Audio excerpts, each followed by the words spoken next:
Well, you already got my taste buds going, so I thought I would continue the gastronomical journey. Have you ever eaten a dish topped with a fresh Hass avocado? You know it instantly. That rich, buttery, slightly nutty taste just melts in your mouth. Its creamy texture and mild, slightly sweet flavor tantalizing your taste buds. The credit for this delicacy actually goes back to a new baby that was given the name Rudolph, born in Milwaukee, Wisconsin on June 5th, 1892, to German parents. At age 27, Rudolph moved 2,000 miles west to Southern California, where he had a job as a mail carrier, and in his spare time began to pursue his hobby as a amateur horticulturist. In 1926, after a trip across the border into Mexico, he came back with a small seedling avocado tree that he had found down there and planted it in his backyard in La Habra Heights, California, a suburb of LA. And the tree produced a fruit that had dark green, bumpy skin and a rich, buttery flavor. And he was very impressed with the quality of that fruit. And even though the fruit was small and bumpy and had a tough skin, he saw some potential in it. And he started to sell a few of these fruits to local markets. But like his small, bumpy fruit, he started to run into several obstacles in his quest to introduce this avocado to American families. That bumpy skin made it very susceptible and easily bruised. So the fruit would spoil very easily.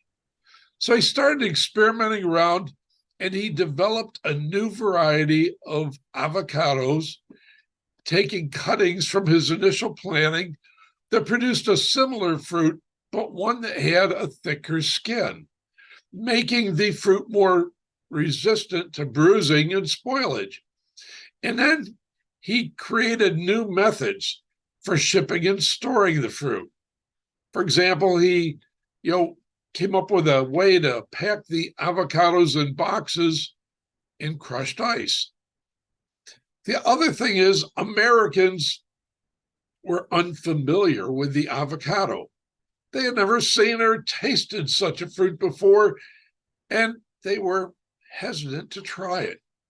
Then he went around offering free samples of avocados to markets and grocery stores and restaurants, and some took him up on it, and others, no, not interested. So he began to publish recipes for avocado dishes that could appear in cookbooks and magazines. And then he started to work with chefs to develop new avocado-based dishes. And the exposure that he received from these different efforts helped Americans become a little more comfortable with this new avocado and its delicious flavor.